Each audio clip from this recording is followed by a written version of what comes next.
अब सूरदास जी महाराज की जीवनी के विषय में ऐसा वर्णन है कि सूरदास जी महाराज साक्षात श्री उद्धव जी के अवतार हैं, जो भगवान श्री कृष्ण के परम प्रिय मित्र उद्धव जी जब द्वापर में ठाकुर जी ने यहाँ लीला करने के लिए भूतल पर भगवान का यश ब्रज वृंदावन भूमि में आगमन हुआ था, उस समय उनके नित्य के सखा श्री उद्धव जी का भी आगमन हुआ था।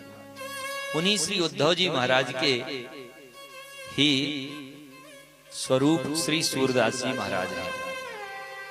यह गोलोक की लीला है।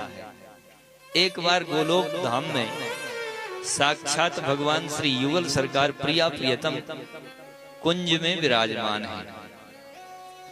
उस कुंज की लीला में ठाकुर जी की सेवा सखियां करती हैं। अष्ट सखियां श्री ललिता आदि युगल की सेवा में रहती है।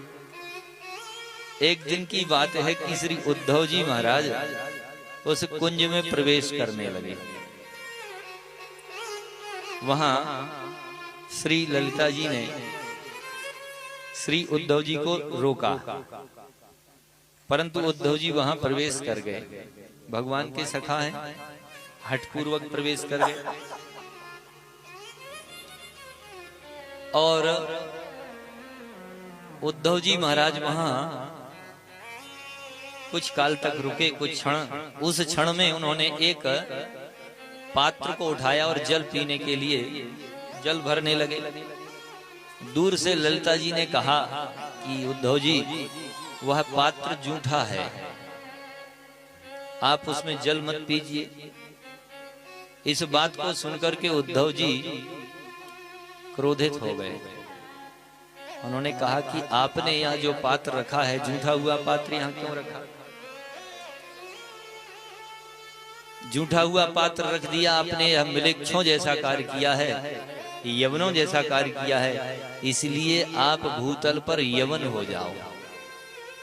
उद्धव जी ने यह श्राप दे दिया। उनकी बात को सुनकर के श्री ललिता जी ने भी कहा, उद्धव जी आपने भी यह अंधों जैसा कार्य किया है। आपको कम से कम यह तो विवेक होना चाहिए कि पात्र कहाँ रखा है, झूठे स्थान पर रखा है, और आपने अंधों जैसा कार्य किया, इसलिए आप भी भूतल पर सूरदास होकर के जन्म ले लो। जूठा पात्र नहीं रखना चाहिए, यह मलेच्छों का कार्य है। तत्काल उसको शुद्ध करके रखना चाहिए।